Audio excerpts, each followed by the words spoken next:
Hello Bristers, gue cuma mau ngingetin, jangan lupa subscribe YouTube gue, nyalain notifikasi belnya nih di sini, dan juga follow Instagram gue, linknya ada di sini. Biar kalian selalu update dengan apa yang terjadi di channel gue sama Instagram gue. So, happy watching, enjoy, bye-bye. Hello Bristers, balik lagi sama gue AP alias Albert Putra di Ruang Jeda. So today, kita nggak dengerin cerita orang lagi kok. Kita akan berbincang-bincang santai dengan soon to be psikolog muda. Sekarang dia selalu disebutnya dengan mental health advocate. The one and only Asael. Halo. Asael, welcome back. So, kali ini kita nggak bahas tentang pengalaman hidup, kita akan ngobrol-ngobrol santai di Ruang Jeda. Kita akan membahas tentang toxic friendship, persahabatan yang mungkin persahabatan yang salah lah gitu ya. Boleh nggak sih dari pandangan seorang advocate di mental health ini, persahabatan yang salah tuh gimana sih? Terus kayak what makes it wrong gitu, apa yang membuat itu salah, kalau pribadinya jadi apa gitu misalnya. I think friendship mungkin dimulai dengan friendship yang baik dulu kali ya. Ya, boleh. For me personally, friendship yang baik tuh adalah one where you can encourage each other secara positif.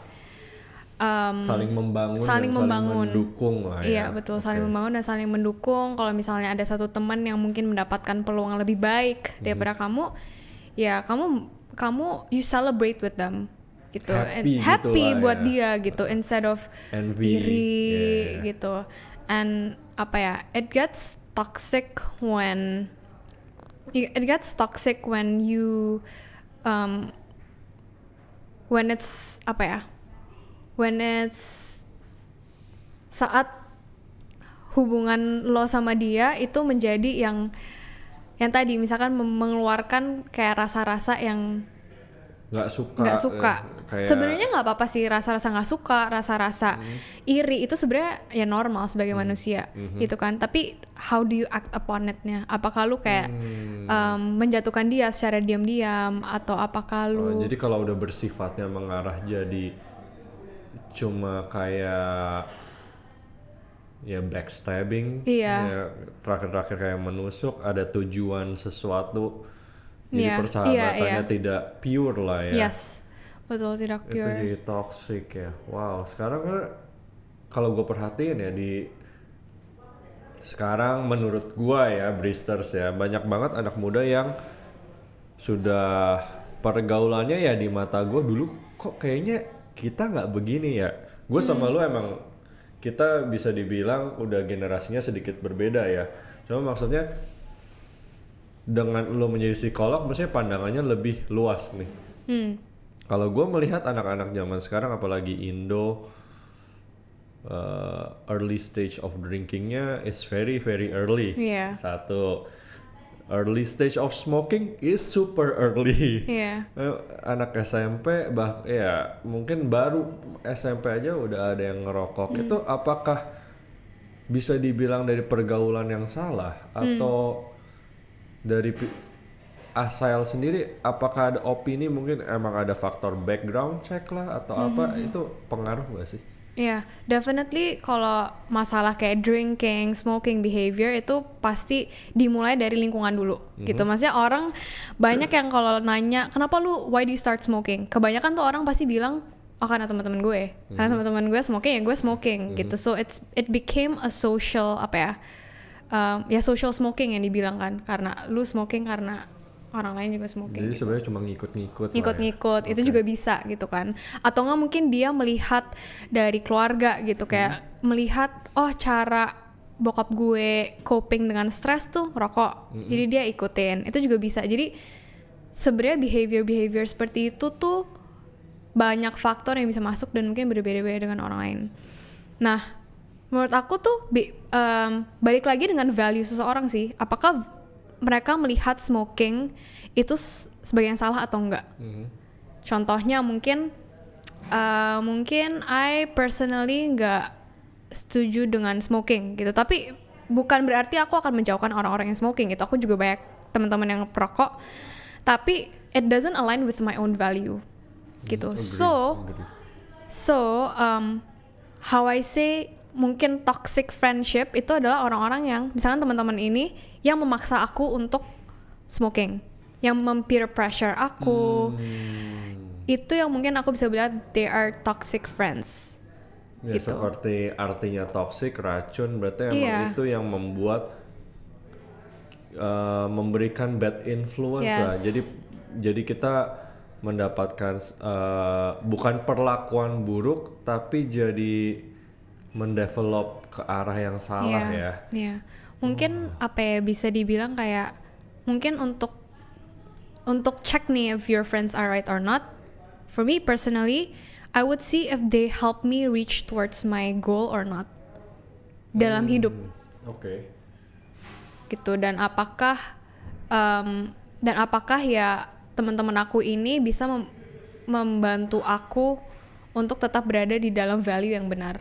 Tapi kan balik lagi value orang beda-beda kan. Ada yang tidak melihat merokok itu salah. Gitu. Jadi tapi bener sih Bristers, dimana kalau persahabatan yang baik, persahabatan yang sehat itu yang saling mendukung satu sama lain. Dimana tadi Asael udah bilang kalau kita punya value, kita udah punya ibaratnya ini ciri khas kita loh.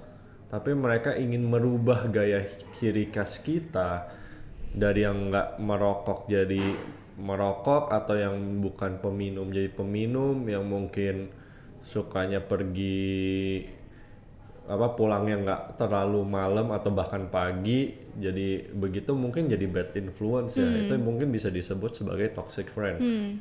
Cuma dari beberapa kejadian yang gue lihat sekarang ini ya, ada yang kayak tadi value-nya dia sudah ada, tapi kenapa mau ngikut ya? Ada yang berubah loh. Kalau secara pandangan mental health awareness ini, itu biasa kenapa sih? Apa sih, ada value apa yang hilang gitu? maksudnya orang tuh tiba-tiba berubah value gitu. Maksudnya karena ya kayak gue gak ngerokok tapi gue anti rokok nih misalnya. Tapi tahu-tahu dia jadi ngerokok. Itu kenapa ya biasanya? Itu balik lagi memang ke lingkungan, peer pressure. Lebih peer pressure ya, atau enggak atau enggak memang tiba-tiba orang tersebut ya berubah aja pikiran gitu. And it probably develops over time kan. Probably develops over time. Misalnya dia encounter an experience yang kayak contohnya tiba-tiba dia coba ngerokok, terus he finds the joy in it. Jadinya nggak apa-apa kok merokok.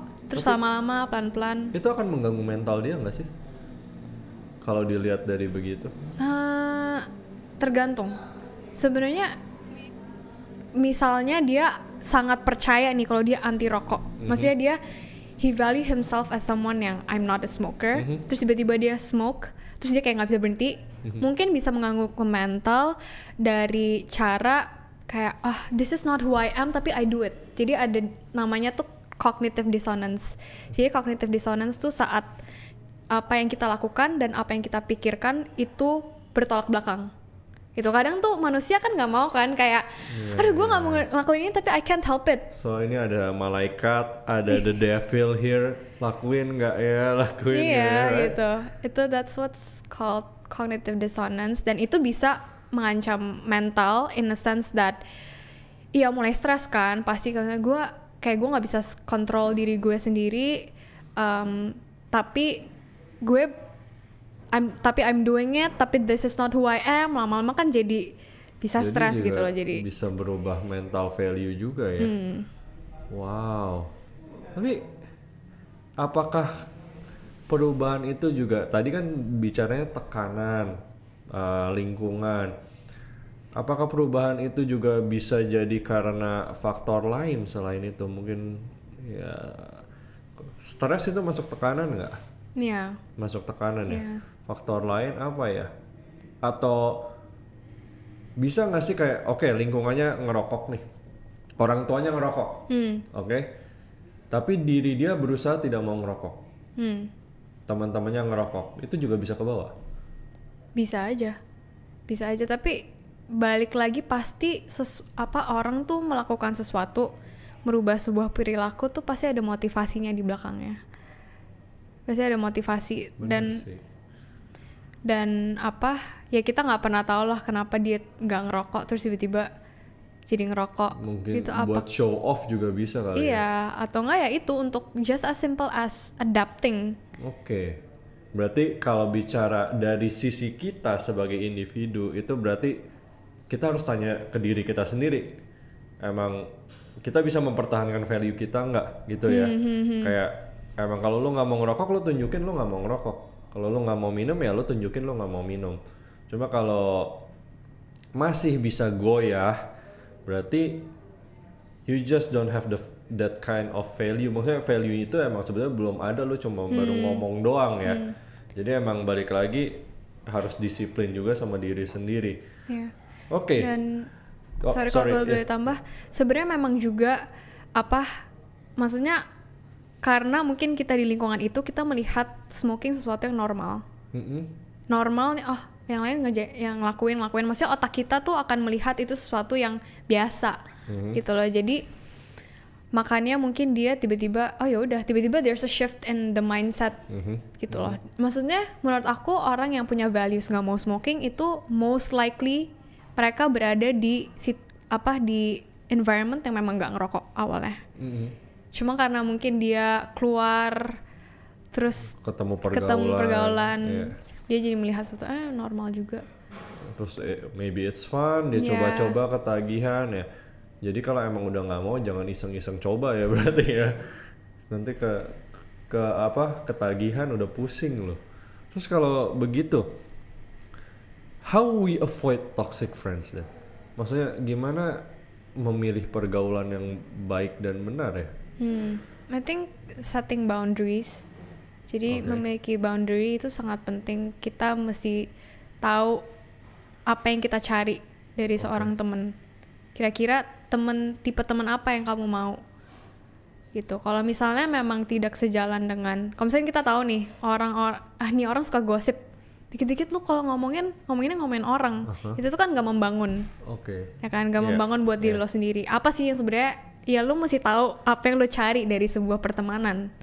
Itu kayak lu nyari temen yang memang bisa mendukung lo saat lo in your up and down times, atau lo nyari temen yang buat seru-seruan ngobrol, atau lo memang cari temen yang buat ngegosip gitu. Itu balik lagi ke diri lo sendiri. Iya sih. Gitu kan. Jadi know what you want from a friend, and then setting that boundary. Itu bagus tuh. Jadi lo harus tahu, ya pertama lo harus mengenal diri lo lebih lagi. Lo harus tahu apa biasa ya, sahabat ini kan melengkapi ya. Karena ya namanya kita ngobrol biasa yang satu sumbu positif, satu sumbu negatif ya. Kayak baterai deh, kalau nggak kayak magnet kan jadi nempel. Jadi dengan kalian mengenal diri kalian bisa ngeset apa yang benar-benar kalian cari, dan persahabatan itu harus tadi membangun. Kalau misalnya kita persahabatan itu malah membuat lo stres, mungkin itu yang perlu dipertanyakan. Persahabatan itu lebih banyak menyindir orang, menyakiti, yang bersifat negatif. Gue yakin Bristers di rumah tahulah hal-hal negatif, hal-hal yang tidak baik dilakukan pasti udah tahu.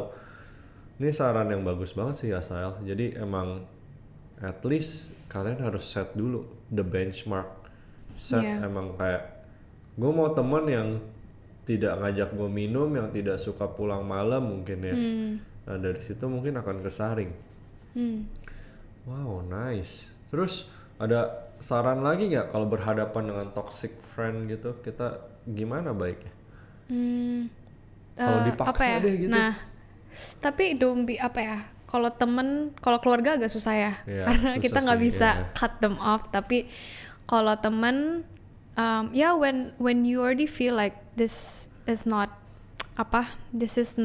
healthy anymore, jangan takut untuk cut them off sih. Kayak jangan takut, gue jadi kehilangan teman, atau social circle gue jadi semakin kecil. Itu jangan berpikir seperti itu, karena pertemanan yang buruk itu akan merusak karakter yang baik.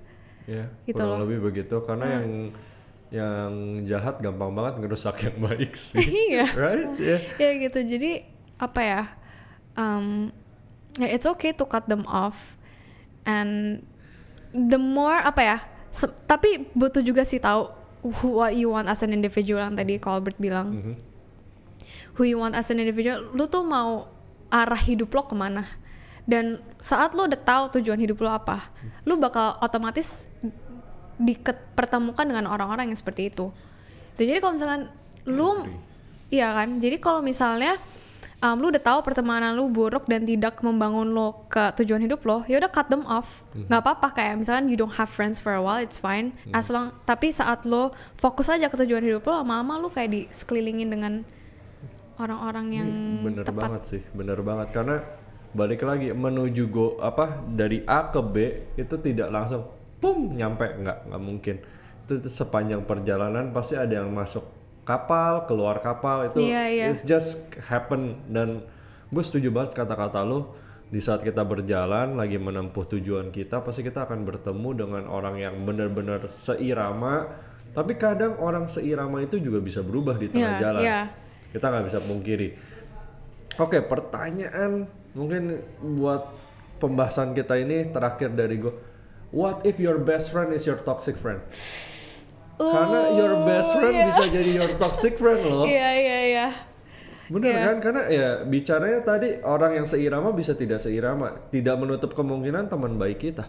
Right. Apa yang akan terjadi? Apa yang harus dilakukan kita sebagai maksudnya individual? Well, apa ya? Misalnya ini ada opsi untuk cut them off gak? Ya boleh aja sih. Maksudnya kita bicara di sini secara opini ya, Bristers ya. Kita sebagai saran, kita cuma bicara sebagai secara mental health issues-nya juga.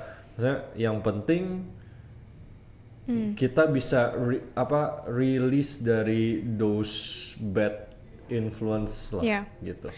Sebenarnya gini, friendship atau sebuah hubungan itu kan ada dua sisi ya, nggak cuma satu aja. Jadi mungkin kalau misalnya itu toxic, pasti nggak cuma dari sisi lain doang. Mungkin ada sesuatu yang salah dari mungkin cara kita berpikir atau dari cara kita menanggapi sebuah situasi. Gitu, nggak mungkin kita ngerasa ini toxic kalau misalkan mindset kita ada yang salah terhadap this person gitu. So, ya sometimes kalau udah sahabat susah ya untuk dilepas gitu. Jadi mungkin take some time off from them, atau ya mulai perlahan agak menjauh sedikit dan coba untuk evaluasi diri sendiri. Kita evaluasi diri sendiri karena menurut aku kalau kita nggak bisa kontrol orang lain.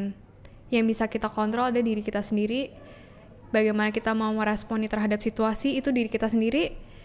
Jadi we can go back saat kita udah recharge, saat kita udah evaluasi diri sendiri, we can go back to the friendship stronger as an individual gitu. Dan saat misalnya udah ngobrol sama dia lagi, terus ternyata kita masih merasa value kita berbeda dengan dia, ya mungkin kita bisa menjadi seseorang yang bisa bantu dia malah gitu, bantu dia. Tapi kita harus make sure kita sendiri kuat mentally gitu. Setuju banget. Ini penutupnya luar biasa sekali ini. Kata-katanya ini luar biasa sekali. Memang pokoknya Bristers, apapun yang terjadi dalam hidup kita itu responsibility kita, tanggung jawab kita. Kita berbuat pasti ada sebab, ada akibat. Seperti persahabatan, bila kita ngobrol sahabat kalian sendiri bisa jadi mungkin ya bad influence, sumber sesuatu yang salah buat kalian. Itu balik lagi cara kita merespon. Mungkin kitanya lagi nggak suka sama orang bisa merubah juga opini kita. Jadi ada salahnya kita harus menenangkan diri dulu. Memang kalau emang sudah tidak sejalan, mau nggak mau harus pisah. Itu alasannya kenapa orang bilang cari jodoh tuh susah, right? Karena itu kalau sudah dipersatukan tidak bisa dipisahkan lagi, right? Nah jadi kalau ini persahabatan, bila memang benar-benar tidak nyaman, gue pribadi bilang ya mungkin sudah waktunya mencari tempat baru atau emang lu disuruh untuk menjadi individu yang lebih baik lagi, belajar di lembaga yang baru, bukan lembaga lah, di komunitas yang baru, dan follow your instinct. Dan lo harus bisa merespon segala hal, jangan takut salah, tapi secara positif aja, karena lu harus ya sesuai Asael bilang tadi, lu harus remain strong dan make your value emang selalu itu emang jati diri lu, nggak boleh dirubah ya. Wow, ini juga masukan buat gua, ada beberapa sih. Jadi emang kita harus how we handle things, how we respond things juga emang harus, itu penting sekali ya. Wow, do you have toxic friend? I mean, I do. a lot. Lu ini kita intermezzo dikit ya, Bristers. Ini buat closing aja ya. How you handle your toxic friends? Gimana lu waktu itu merespon temen lu yang lu anggap toxic, yang bad influence banget? I mean, I'm not afraid to lose friends sih. I'm not afraid to lose friends, and aku menjaga teman-teman yang memang membangun gitu. So having a support untuk meninggalkan teman itu, aku juga membutuhkan teman lain. Jadi so of course I seek for advice from my friends. Terus ya udah tinggalin aja yang teman itu. Tapi nggak secara kayak gue nggak mau jadi teman lo lagi, kayak ya udah nggak usah banyak ngobrol aja. Secara gradual aja. Maksudnya sampai sekarang juga masih ngobrol. Tapi nggak. It's just okay lah. Iya, I know you, ya jangan nambah musuh. Enggak ya. Jangan nambah musuh. Cuma ya gue tahu dia orangnya seperti ini, dan we have the limit lah. Yeah. Ada batasnya, jalannya berbeda ya berarti ya. Yeah. Oh interesting. Tapi emang itu yang harus dilakukan, daripada menambah musuh mendingan menambah teman ya. Wow. Tapi kayak apa ya, mungkin seiringnya kita beranjak dewasa, semakin kita juga bisa memilih lah. Karena mungkin dulu pas muda, lebih muda lagi dari sekarang, mungkin aku kayak yaudahlah bikin teman sebanyak-banyaknya gitu. Kayak I want to have lots of friends, ya kan? I want to have lots of friends, tapi gue pengen populer, intinya begitu, right? Ya tapi emang itu penyakit anak muda nggak sih? Pasti semua orang melewati fase itu ya. Tapi mungkin semakin dewasa, semakin kita juga tahu apa yang kita mau lah. Maksudnya kita nggak punya, we don't have all the time in the world to spend it with everyone. Ya, jadi kita makin nggak bisa please everyone terus, karena ya balik lagi lah, persahabatan yang baik itu mengerti satu sama lain, bukan elu yang mengertiin terus. Dan juga ya dalam dunia pacaran juga hal yang sama itu harus dipikirkan, karena ini kan interaksi antar dua orang ya, cowok dan cewek. Kalau persahabatan cewek-cewek, cowok-cowok, cuma balik lagi dua orang komunikasi berarti saling membalas. Tapi kalau misalnya sudah bahasa kerennya di Indonesia bertepuk sebelah tangan ya, ya what for gitu. Iya betul. Kayak, cuma jangan tambah musuh, ya paling start changing your circle ya. Iya. Pokoknya dari bahasa Asael ini quality over quantity. Yes. Ya, cari yang berkualitas lah. So Bristers di rumah, ada yang mau dibahas lagi nggak sama Asael, sama gue di sini? Kita akan bahas tentang something to do with mental health. Bila kalian pingin ada perbincangan mengenai sesuatu yang mungkin bahas ini dong kak, bahas ini dong, tulis aja di komen atau ke feed kita, linknya ada di Instagram nanti. Linknya ada di Instagram, linknya ada di description, nyambung ke Instagram kita. Nanti ada feednya muka Asael juga, jadi kalian bisa tahu, langsung aja tulis di situ. Ya kalian mau kita bahas apa, kita akan cari tahu, dan kita akan berjuang semaksimal mungkin untuk memberikan solusi dan jawaban yang baik buat kalian. Oke? Thank you Asael, udah sedikit bincang-bincang spontan kita hari ini. Ini kita nggak merencanakan, emang tadi terlintas aja di kepala kita untuk ada pembahasan. Jadi sedikitnya jujur aja unprepared ya. Very unprepared. Cuma ya kita emang tadi lagi seneng aja, lagi ngobrol-ngobrol santai, terus kepikiran. Jadi kita ini semoga bermanfaat ya buat kalian semua. So, see you next time. Thank you again Asael. Thank you. See you next time Bristers. Thank you for listening. AP sign out. Salam Ruang Jeddah. Bye-bye.